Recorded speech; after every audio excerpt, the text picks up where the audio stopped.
So I will never let a brand tell me what to make or how to make it on this channel, ever.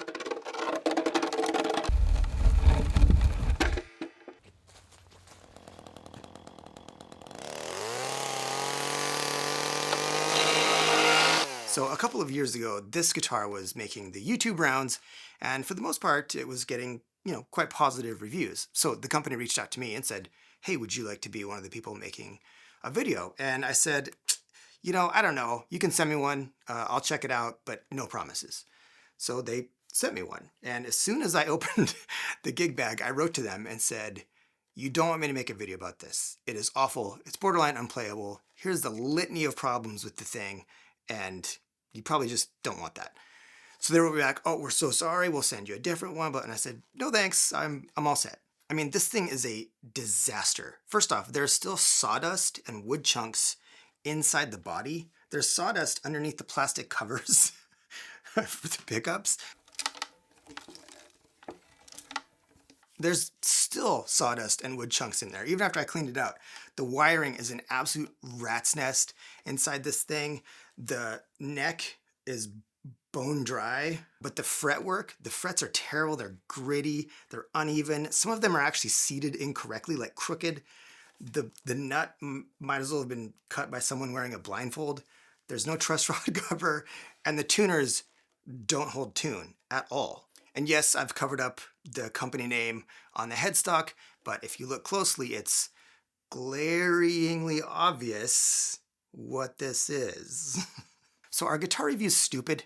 I mean, is this just another example of brands and complicit creators completely ruining an otherwise good experience? So as I've mentioned before, I work in advertising. I've structured plenty of influencer deals, and as someone who's had a handful of channels throughout the years, I've also been on the receiving end of that, where brands or agencies reach out to me to make a video about something. So let's look at the pros and cons, at least to me, of the whole review ecosystem and whether it's something that just needs to be completely done away with or is actually fine. Also, I don't want to hold this thing anymore. It annoys me just being in the same room.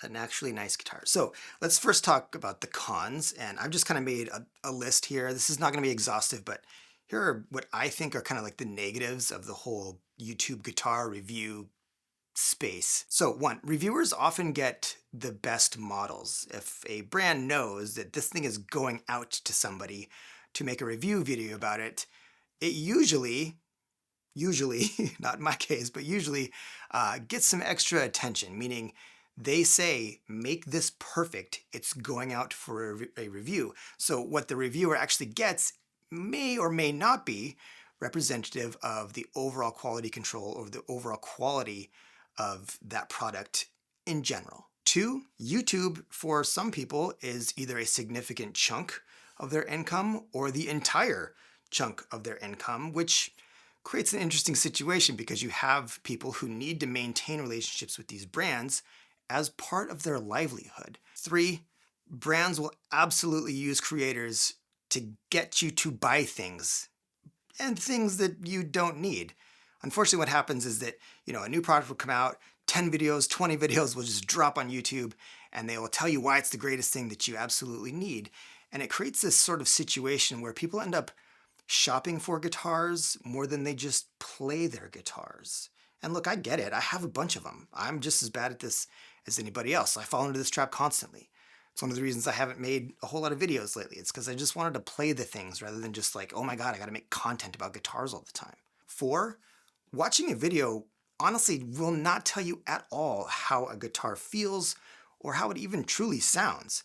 Like, there are so many amazing guitarists on YouTube that they pick up a guitar and play it and I'm like, whoa. And then I play it and I go, that does not sound like that at all. I can't tell you really what a guitar feels like for you. The things that I like might not be things that you care about at all. Five, and this is like a giant red flag to me, they'll go like, "This is not a sponsored review, no money exchanged hands, I do get to keep the guitar." That's a sponsored review. They gave you oftentimes a very expensive instrument. Can we just kind of drop the whole charade here? It's a sponsored review. All right, so let's talk about the pros of guitar reviews on YouTube. And I think the first one is that, honestly, most YouTubers, they're good people and they have good intentions. they just like making videos about stuff that they're interested in.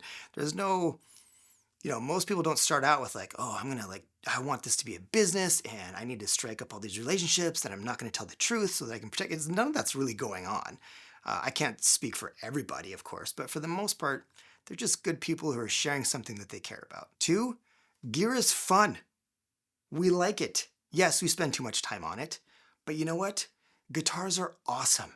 They're so freaking cool. And honestly, my whole channel for the most part is just a love letter to the fact that guitars exist. Of course we want to look at them. Of course we want to hear all of them. We want to stare at the ones that we can't get our hands on or that we don't get to play or any of that stuff. It's fun, and it's fun to make videos about those things. 3, these videos actually can help people make better purchasing decisions, and I think that's valuable. No, it may not be a perfect representation of how the guitar sounds when you play it, or maybe I can't transmit the feeling of this into your hands as you watch a video, but it's way better than just reading a spec sheet, especially if it's a guitar that maybe isn't anywhere near you to try. If you do want to buy the thing, you're not going in totally blind. I think that's good. So what's my approach to guitar review videos? And apart from how I actually make them, I do have some guiding principles about just how this all works. And the first one is that I will never, ever let a brand dictate to me what to make or how to make it. First off, I'm way better at this than anyone on their marketing team, so I'm going to make the creative decisions. And the other one is that this is my playground. This channel is my little digital sandbox in the world. And so the only one who gets to decide what comes on here is me.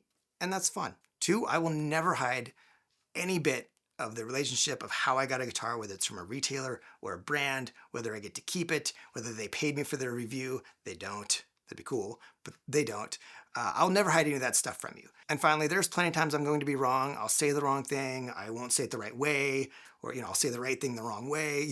Who knows? And I'll admit that I screw up all the time. Big deal. But I will never lie to you. So are guitar reviews stupid? Do they serve any kind of useful purpose at all? Or have they been hijacked? Do they just promote a bunch of consumerism instead of actually playing the instrument? I'd love to know your thoughts. Leave them in the comments. We can have a good discussion, and maybe I'll learn something about what I can do better as well. Till then, go play guitar.